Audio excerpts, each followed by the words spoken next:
Hey everyone, Greg Laurie here. Very excited to give you a report on what God did at the Angel Stadium for the Southern California Harvest Crusade. Let's start with how many people showed up. We were there 2 nights and around 51,000 people joined us in live attendance. But then we saw 4,808 people making a profession of faith in the stadium.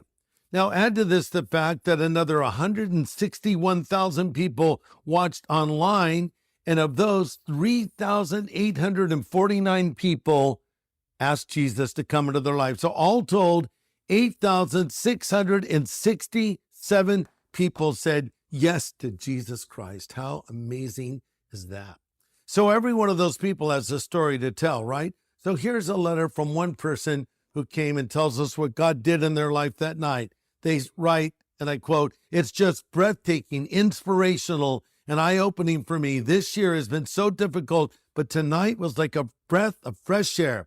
I served in the military. I lost some friends. I've been having trouble coping, but yet my heart feels full, accepting Christ into my life for the first time tonight." Isn't that great? So we had 2 nights. There was Saturday night. Then Sunday night, we prayed for a spiritual awakening to spread across the state of California.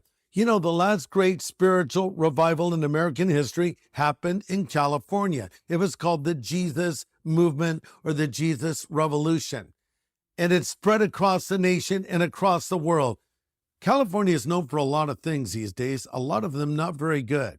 In fact, we have people in our state leaving in droves. So maybe the main export from California these days is California.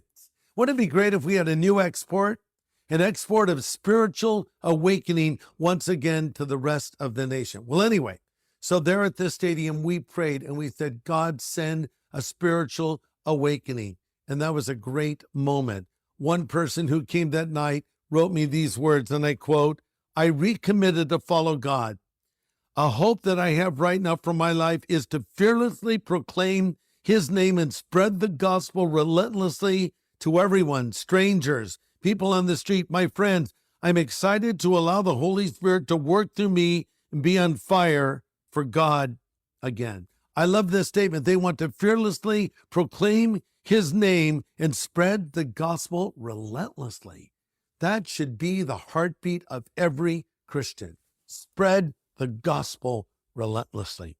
We have some big plans for the end of this year and next year. Coming up in December, we have an evangelistic documentary film that will be seen in theaters called Johnny Cash, A Redemption of an American Icon. It'll be showing most likely in a theater near you, and there'll be a gospel presentation at the end. This is a top-level documentary that's going to really impact people's lives. And then, of course, in February of next year, the feature film Jesus Revolution opens in theaters across the country. And our prayer is that people will come to Jesus watching this film. So big plans for the coming year. But hey, let's all look for opportunities to, once again, spread the gospel relentlessly.